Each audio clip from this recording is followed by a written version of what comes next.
and we'll talk about MLB, ESPN's, and speaking of the worldwide leader, their coverage of Major League Baseball. I mean, you talked about it on Twitter the other day. Like, I mean, this is supposed to be your partner here as far as that goes. TBS, TNT, they don't have a sports network where they just promote, where they can just like have it. They have regular TV shows, and then when the playoffs come, they show baseball. When when NBA comes, they show the NBA. I mean, that's what they do, and they do it. And TBS does a pretty good job of baseball. Your thoughts about ESPN lack of coverage, and do they? I mean, I think I'm not sure what the contract is with Major League Baseball, but Sunday Night Baseball is not working. Matt Vasgersian is leaving. You know, should it be time for them to find a new partner, because Fox and TBS just flat out do it better? Oh yeah, Fox and TBS do it way better. Now they're saying Alex Rodriguez is going to have first pick of who he wants to work with him. Are we? Is Alex getting the Stephen A. Smith treatment here? That's what it sounds like for someone who's horrible at his job announcing. I mean, he made no sense in a lot of games. I mean, you know, he made a comment about watching Mike Piazza's home run in 2001 when, you know, someone called him out right away, like, hey, you were playing in Texas that night.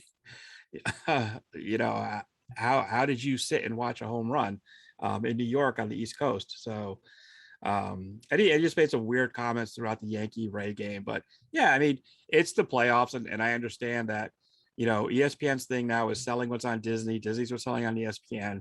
But to go 8 minutes of a sports center the day after the first round of the playoffs and not mention anything about baseball is just crazy. Yeah. You know, it's just horrible what they do. Sunday Night Baseball. They just always seem to have the worst announcers. Yeah, I think it's time for Major League Baseball to, you know, maybe get some of that Amazon money on Sunday nights.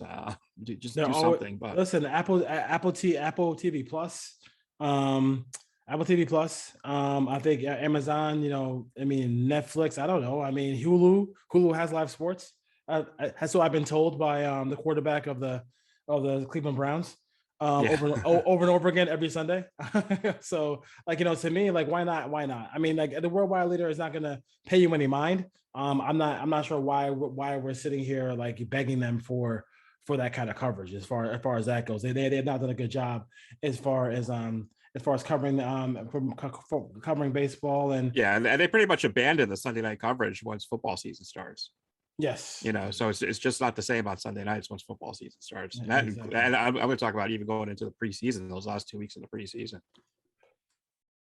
So I'm just going to check on I'm just having a quick check of the ratings as far as the 2021 looks like 2021 versus the Yankees. Most people watch.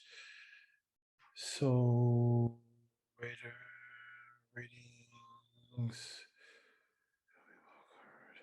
Then I think ESPN, no, not I think ESPN, I know it was ESPN. Yeah. I think it was 8 straight weeks of you either saw the Braves or the Phillies play on Sunday Night Baseball. Was it really? Yes. The Red Sox wild card game win over the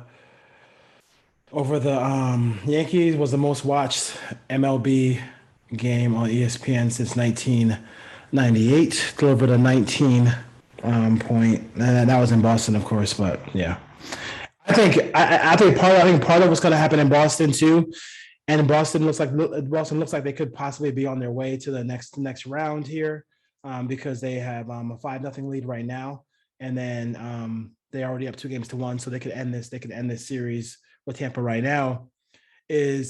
Which after the first 12 innings of this series, I thought it was over. I thought it was Tampa Bay at 3. I'll tell you that much. It is amazing. That home run barrage. And it's funny, you know, I sit back and look at it too. Like, I understand the Dodgers are in a huge market. I understand the Dodgers have to do, I mean, they're going to pay big money. But watching Verdugo, watching Jock Peterson, watching some of these guys, it's like, did they really need Mookie Betts? I'm just saying, like, Verdugo's been fantastic for the Red Sox. Well, they got Verdugo in the Betts trade, right? Yeah, they got Verdugo in the Betts trade. Was it Verdugo and Kike They got the trade right, and they signed Peterson as a free agent. No, Peterson. Oh, Peterson on the Braves. Braves, yeah.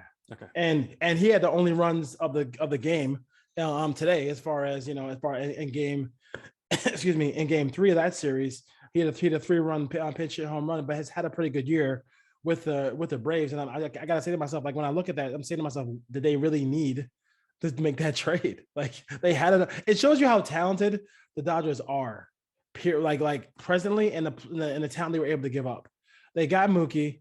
The Red Sox said, "Hey, if you're gonna take Mookie, you got to. I'll trade you Mookie, but we got to get rid of. I want that Price contract out of here." So they went up. They gave him Price as well, who is just a non-factor, doesn't do anything for them at all. But it's just crazy when you think about the talent they had, and they just let it go, and it's just like kind of crazy to me when I look at it. Like, why did they let him go? I mean, the guy Verdugo is playing fantastic, and he loves he loves Boston, and he loves Boston, and fans love him. So he hasn't seen the other side of Boston when you're struggling. But hey, listen, what you gotta give him props when props is due, as far as that goes. Let's see here. So the Braves look like the Braves are up 2-1. By the time this airs, this might be it'll air tomorrow. So that game will be going on. The Braves look like a powerful team here. The Brewers, who have been, the Brewers and Giants could be in the same spot. Scherzer goes against the Giants. When this airs, that game will be over. But the Giants won game 1 4-0. They were able to, the Dodgers were able to flex their muscle in game 2. Andrew Hernandez is behind the plate. I mean, that's just, you gotta live that life, I guess. I don't know how you get to keep your job. Unions are strong in this country, I tell you. You just have to be that bad and still have a job. But every union but the NFL union. It's really, that is very true. That's very true. You're gonna worry about a work stoppage. All you gotta have is a crying Robert Kraft. And to bring everybody together, as far as that goes. That was short-lived as far as that was. But thoughts about the Giants and Dodgers here through the first 2 games. Do you think with Scherzer going tonight against Alex Wood, what are your thoughts about what's going on? We'll just give a preview of the entire like a preview of where the series is going to go, because we could air the show right now, and then the Giants could win or the Dodgers can win game 3. Yeah, I mean, I think, just based on their regular season record against each other, this is a 5-game series, no matter what. And I think it's going to come down to just to one of those plays, or some unknown, one of the unknown players in game 5 will probably be the person who steps up. But yeah, I mean, it's what we expected. It's how they've played all year, and these teams both didn't win over 105 games for no reason.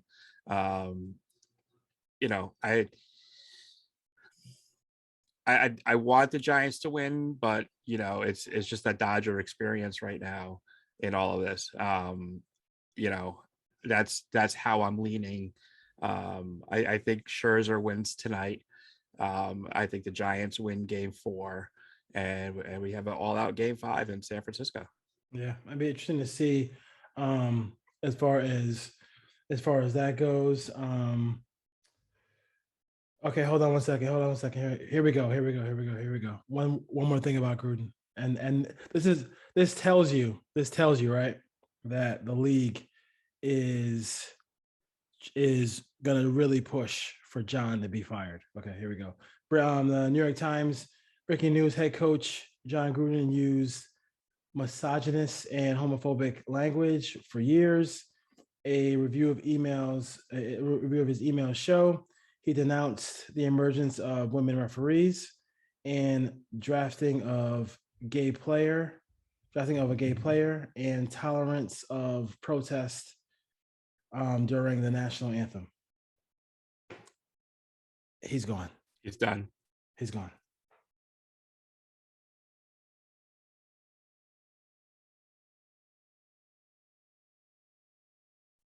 See here. So if you could pick for the ratings part of it, and then the part of it where who you think is going to go on to the next round, what would it be for the next round?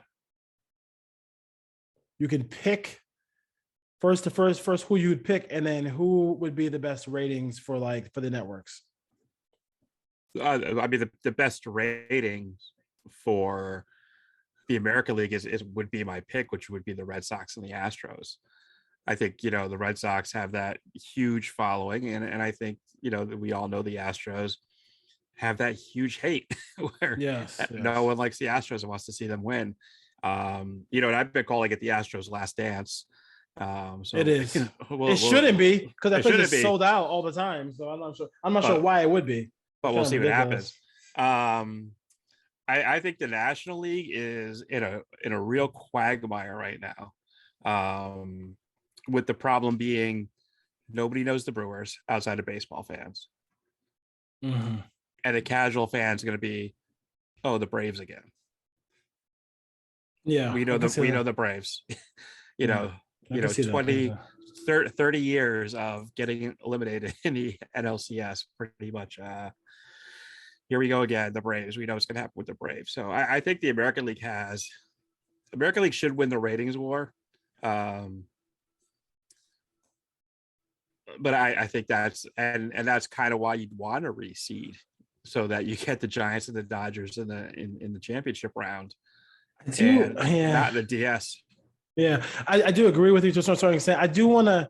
I just always. To me, it's like I still want to give credence to a division winner. I just do, and none of these division winners. I mean, the Braves, I guess, had kind of we're at the lower win total mark, but I just want to give props to the division title, and I think it's an odd season. I mean, maybe. I mean, if the Giants, Giants have a young manager, they just got this is like another second full year, first full year for him and for Zaid and for Kapler here. So it'll be interesting to see what happens as far as that goes. Like, as far as like, I mean, you could do something like if the wild card team wins more games than one of the division winners, then they play that division winner. yeah, you want to You get him home. know, You want to get him home field too. the division winner gets home field Okay. Yeah, makes sense. because they won their division. They did what they had to do. But if it would prevent, we'd be seeing the Dodgers, and I think it would be the Dodgers and the Brewers right now, and the Braves would be playing the Giants.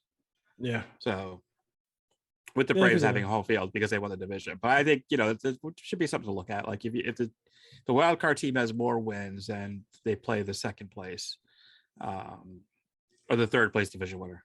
yeah, That's how it should be, the third place. No, second place division winner, because with the second best record, um, would have to get the lower seed. yeah. Um, Anything you want to see different in these? I mean, besides that, anything you want to see different in the format of the playoffs? Would you want a 3-game series for the wild card, or just want to keep it one game? I think you got to keep it one game. I know some people were like saying, I think "Hey, I think it's got to be one game. I still think you just have one wild card team and go into the playoffs with 4 teams. I know yeah, Major League Baseball won't do that because they want to keep teams interested. If you want to go 3 games, you have to go to 154 game season. I don't want games starting on March 15th on the East Coast, regular season games, which, going to 154 now becomes a whole new contract negotiation with the MLBA. So, yeah." I mean, and like, I mean, yeah, I think that, I mean, keep it the way it is. I think next year you'll see the DH come through for both leagues, which I don't particularly love, but it is what it is as far as that goes. So we'll take a note of that as far as that goes. So a Yankee fan the other day. Go ahead. I'm sorry. And the one thing people forget about the DH is the DH can technically replace any batter in the lineup. It's just always been the pitcher. But the rule of the DH is you can't. And Billy Martin used it one time. Billy Martin had Rick Rhoden bat in a game and had the DH bat for like a weak hitting shortstop the Yankees had at the time. So it's an interesting rule where the DH can be used. Yeah, and then also I think next year they're also going to get rid of the whole situation as far as what to do with extra innings. Extra innings is done. Me personally, I know we differ on it. I like it. I'd rather keep it. I would do it the way they do it this year. Just keep it for the regular season and then get rid of it for the playoffs. I don't think a division champion should be crowned on that, but I personally don't have a problem with it, but it looks like it's going to be gone regardless. So it was an experiment. It's over as far as that goes. So the Red Sox. So I had a Yankee fan go on. They were on. Where were they? They were on. What is it called? On Twitter, talk about, they had a mock up of Seager and Correa in Yankee uniforms, and they're like, "Which shortstop do you want?" And I immediately shot back at him, and I'm like, "Yo, like, don't y'all know that like this don't work? Like, why? I mean, this is how y'all got in the same position. You're still paying Jacoby Ellsbury. Like, what do y'all like? This is the problem with the Yankee system. It doesn't work. It doesn't work. Like this, you need to get out of this system and actually like build the team like you did in your championship years, where it looked like every 5 seconds you got a veteran, but there was a young player, James, right there who America would say, "Oh my God, he's going to be a star." The Yankees are just loaded, right? Yeah, oh yeah, it's the same thing over and over again. And I think did we talk about it on the podcast, or did I send you the tweet where Jacoby Ellsbury has actually played more games than Aaron Hicks Oh in his Yankee Jesus, career? Jesus.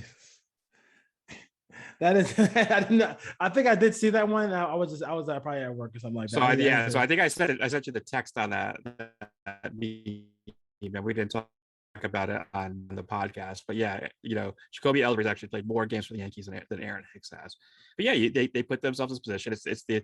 It's the Yankee fan way. Go get everyone. You guys were booing the shit out of Korea this year, and now you love them. Now you want them, which we knew was going to happen. But yeah, like it might be time to take a step back from overpaying these players, and just letting the young players come in and stop signing these guys in their 30s, and and let the young players take over. There's an interesting post today where Yankee fans said, "Hey, let's not sign Rizzo and just give first base to DJ. Let him take it over." and I think that's a good idea. It's a really good idea. So why bring that? Why bring Rizzo in for 5 or 6 years at age 32? I don't think Rizzo's going to be back in New York anyway. I think Rizzo is going to go back to the National League. I don't know where. I think Bryant's going to stay with the Giants, and I think Schwarber's going to end up signing with the Red Sox a 2 or 3 year contract. Yeah, it sounds like he really does like the Giants. So we'll see what happens as far as the Giants go. With Chris Bryant, he hit a home run in his first game with the Giants, had a couple singles as well. I think it was 3 for 4 in that. And he just kind of like some guys just kind of fit. Like doesn't I mean like doesn't Rizzo looks like a Renzel, right? Doesn't he? He doesn't look like a guy who is going to be there for a long period of time, right? In your mind, like when you look at him with the Yankees, you don't say, "Oh my God, yeah, he's going to sign there." Like I think the Giants have a real good chance. I think because they have such a young, everybody's bought into this whole veterans get like 2 days working, 1 day off, or 3 days working, 1 day off system, and you can see the freshness of Posey. You can see the freshness of Crawford.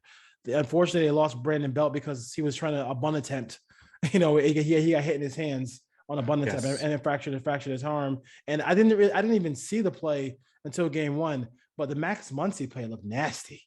Oh my! I mean, the throw was on the inside of that bag on that short play. That looked nasty on that play. So, Yeah. so too bad for him in that series, and he missed games for the Dodgers and this trying to bid to go back to back. And I think that's the only reason why I'm picking against the Dodgers here is because I just feel like it's hard to go back to back. And I don't know, like I don't know what I mean. Scherzer, I don't is during the last part of the season, he kind of like treading water a little bit. I didn't like the way Bueller pitched in game one. I thought he was, he was behind the 8 ball early in that game. I mean, I feel like in that home run that Posey hit, if you're gonna go out of the strike zone, go way out of the strike zone, so you have to worry about it. That ball was hit pretty well. I think that then the last 2 times the Giants hit off of Bueller, they were able to have some success, especially with the long ball as well. So I'm not too keen on that. This is a huge game. Game 3 for the game 3s are huge games in 5-game series. As far as that goes, it sounds like Theo is going to pass on the Mets. Does that make you think that it's Billy Beane, or does that make you think that, hey, that's not really a great look for the Mets here? You thought the Mets were probably going to be a big player for Theo Epstein. Yeah, I thought they were, and it, like he just immediately had the.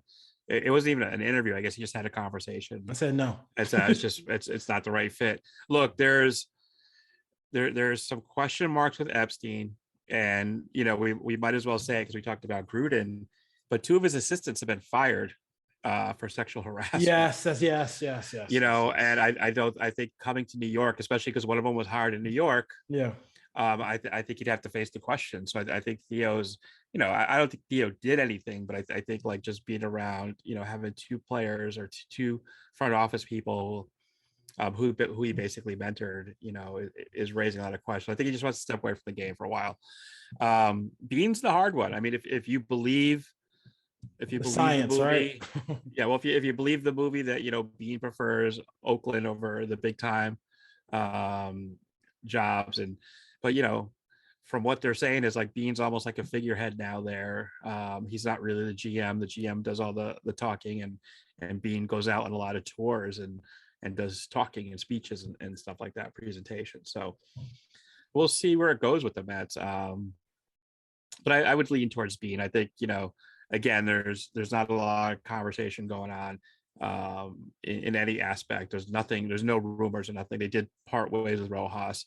So I think they're going to let the general manager name his own manager or whoever they bring in to, whether it's vice president and overseeing general manager, also bringing his own guys. In which case, they're talking Bean and one of his former managers who has a good reputation to come into the Mets. So got to hang on and hold on. I think just laying low on the playoffs right now with everything. Yeah. Question from the 808. I love the Yankee talk. Guys, what would be the biggest offseason need for the Yankees this year? You want to? I can. It's a lot. It's a lot. I would say. A lot. I think you got to cut ties with some players. Yeah. I think you have to decide between Stanton and Judge. I think Judge, because of his size, is going to break down as an everyday field player, is going to need to DH, whereas Stanton wants to play the outfield. So I think that's your big decision right there. I think you need a starting pitcher. And you have to decide what you're going to do with Chapman. Chapman's an interesting one with what's going on there. He was so up and down all year. Do you just walk away from his last year, trade him off to someone? Yankees need a lot, and they haven't commented one way or another on Aaron Boone, which is odd because it's been almost a week now, and he's out to flutter whether or not he'll be back. And apparently he hasn't talked to the Yankee front office in a serious conversation about the future. So there's a lot there. So the manager, and for the Yankees, the manager and the general manager are both free agents. General manager's not going anywhere. Cashman has 1 year left. 1 year left. Okay, 1 year left. Okay. But he's not going anywhere. He's too tied in with the Steinbrenners. I think the Steinbrenners trust him a lot. I think it's just a matter regardless of the fact it's been since 2009. Yeah. Okay. Yeah. I mean, it's been one honestly, it's been, one championship in 20 years. Oh, okay. Depending on where you let 2000 fall. Some people say 2000 is part of the 90s. Other people say so. If you include 2000, it's 2 championships in 21 years. Boy, we talked about lowered expectations. That skit on Saturday Night Live. Yankees are definitely lowered expectations as far as that goes. That's crazy. 718. Did you see the Mets doc? And what was your favorite memory about the 86 Mets? I did not see it. Oh, back to the Yankees real quick. I think that if they can find suitors to unload some of these contracts, even if they pay half, that'd be great. I mean, some of these guys got to go. I mean, so if you want to take half of Hicks's contract, I'm not sure even if you want to take half of that stuff, like let's do whatever you got to do to unload that. And then if you unload some of that contract, even get half of it, then maybe you can keep the likelihood of Stanton and Judge together. And then you can actually play Stanton in the outfield, because Stanton needs to play outfield. He's a better player. in the outfield as far as that goes. A couple more. Mets doc. Did you see the Mets doc? And then what was your favorite memory about the 86 Mets? What was your favorite memory about the 86 Mets? And did you see the Yeah, I doc? watched the documentary. I ended up watching it twice because I really enjoyed it. I think Keith Hernandez deserves his own documentary. So this is an intriguing story of it. Yeah. Yeah. When it comes to the 86 Mets, I honestly remember the Astro series the most. Especially the whole Mike Scott thing with how Mike Scott was in their head. And, you know, the Mets had to win that game 6 against the Astros because Mike Scott was so much in their head. One of the greatest games ever. Yeah. They just weren't winning that game. You know, they weren't winning game 7 against Mike Scott. I still think 86 is the greatest postseason I ever watched. You know, the Mets and the Astros and the Angels and the Red Sox. And then the World Series was just incredible. That what I remember about that 86 team was I hated the Mets. I hated everything about them back then. Yeah, you know, Yankee fans did. I was a huge Yankee fan back then, and I really hated that Met team. I mean, they took over New York, and it was hard too. You know, who do you root for, the Red Sox or the Mets? And when the World Series came about, I actually have a T-shirt. Believe it or not, there was vendors on the corners in Norwalk selling T-shirts. I have a T-shirt for the 86 World Series for the Red Sox and the Mets, which I should probably put on eBay someday for like $500-600. Yeah.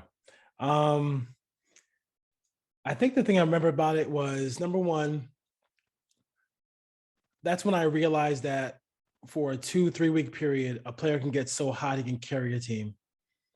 And that's what Strawberry did. And that was years I really got into baseball when that happened.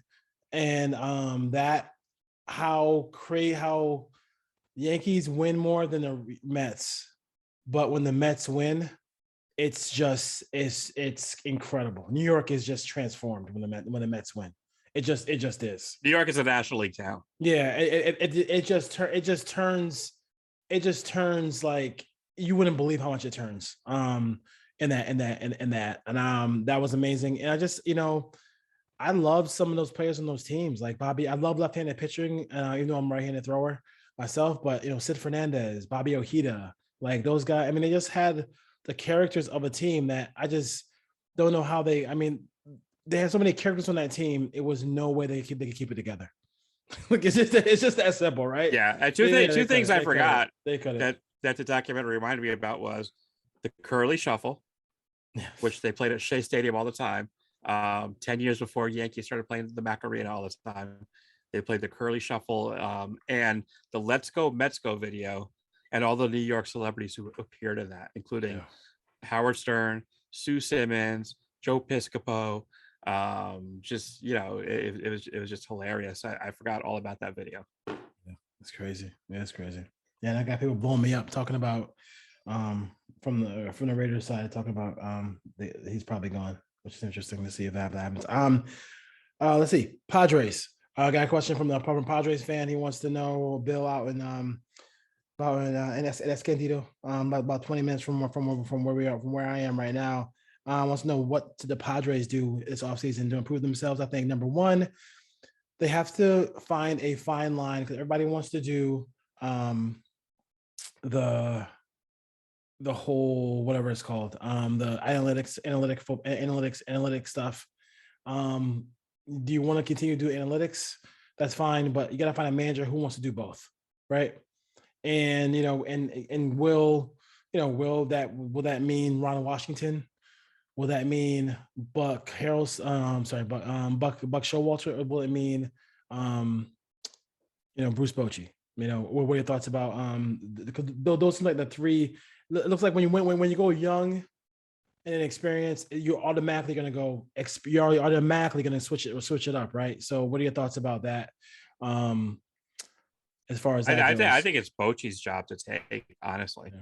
And will he embrace that analytics to some level? Because I think he kind of has to. I think he has to, but I think he has to have the conversation with the general manager. I think he's also in the situation in San Francisco where the general manager was just trying to push him out in a nice way, without being overbearing on him. Yeah. Which, we saw that coming with his frustration in it. But yeah, I think it's Bochy first, and I think it's Washington second. I think Washington's the type of manager who can deal with the analytics. Don't forget, he was a coach under Billy Beane in Oakland. And wasn't he the manager of the Rangers when he went to the World Series a couple He times? was the manager of the Rangers of the World Series. So I mean, that's a. I mean, and the Rangers have not been back since, and I don't think I've been back in the playoffs since. So like, and they could have easily. I mean, I thought for sure they were going to beat the Cardinals. Yeah. In that World Series. So and Showalter's actually thrown his hat in the ring for the Mets job. Said that he would talk if oh, could we be a fly on WFAN and Sports Talk Radio in New York when if Showalter took that job? That'd be and they won. That'd be incredible. Last question from Jill. Yeah, good. All right, Jill. I appreciate that. Why? As she said, growing up in Oakland, everybody used to just steal bases, sliding in feet first. Why is everybody using the oven mitt to steal bases now? And it's funny because Manuel Margot, right, stole a base against the Red Sox. He's safe, but he slid head first and slid by the bag and got tagged out. Everybody's played at some point. So like, it's easier to slide feet first and stop than it is to slide with the head first. Why do you think everybody's doing this head first thing? I have no idea. Well, I think Ricky Henderson really introduced the face first, and it's something we saw a lot in the 80s and the 90s. They claimed that, at least Ricky did that, momentum, was going, you would go faster by going head first slide as opposed to the feet first. Players still do the feet first. And then for a while, do you remember when players were holding the batting gloves because they were tired of jamming their fingers into the base? Yeah. But then I guess they felt that holding the gloves, you weren't getting that extension on your finger. So then they started with the mitts, which are supposed to be protected for your finger. So, yeah, I mean, the greatest space stealer of all time slid. What was I gonna say? It's the last thing before we go. Not Lou Brock. Who was Vince Coleman? Who's probably the second best or one of the. I think Vince Coleman was feet first. He was feet first. I think he could have been like 50-50. I think it depended on the situation. I think it was like an easy steal. Yeah. He went feet first. Vince Coleman had a lot of non-throws to second base. He was that whole team. I would love to see. I would love to see a team like that compete now, with speed and one power hitter in the lineup, and just see how that would work. That'd be kind of crazy to see how that, because that team was just. Oh well, I mean, speed. Going back to the '86 Astros, I think they hit like 44 home runs for the year. Yeah. It was under 60 home runs they hit that year. Yeah. And won their division. But the Cardinals were that way too. The Cardinals had Jack Clark, who would hit 25 to 26 home runs a year, and everyone else was just speed. Everybody else was speed. And then Tom Hurd would hit the ball the other way. Like Willie McGee won the batting title. It's pretty crazy. Put On Waivers podcast, MLB and /Gruden talk today. As far as that goes, what is your anything going on as far as movies and TVs? I think next month is Eternals, which should be exciting. Looking forward to the Eternals. I still have to catch up on some Marvel movies. Curb Your Enthusiasm's right around the corner. I think we're 2 weeks away from it. I can't believe he's doing more. I love it. Yes. Thank you. Latte Larry. Yes. Latte Larry. I love that. Curb is. I know Dave. I know Super Dave has passed away, and then he found like a new nemesis as far as and with Ted Danson. I think it's just great. It's just great. You can't beat it. You can't beat it. Did you see Chappelle? I saw Chappelle. I'm gonna watch it again. I thought it's Chappelle. Chappelle's great.